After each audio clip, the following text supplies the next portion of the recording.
আমি আসলে যতবারই কক্সবাজার যাই, ততবারই চেষ্টা করি হচ্ছে এরকম কিছু মুভমেন্ট আমার ফোনে ধারণ করার জন্য।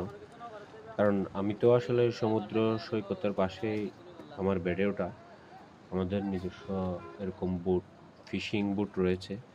তো আমি চাই যখন আমি বাড়িতে যাই, তখন আমি নিজেই নৌকায় উঠি, বুটে উঠি। আমাদের নিজেদের মাছগুলো আমি খাবারের জন্য আনি।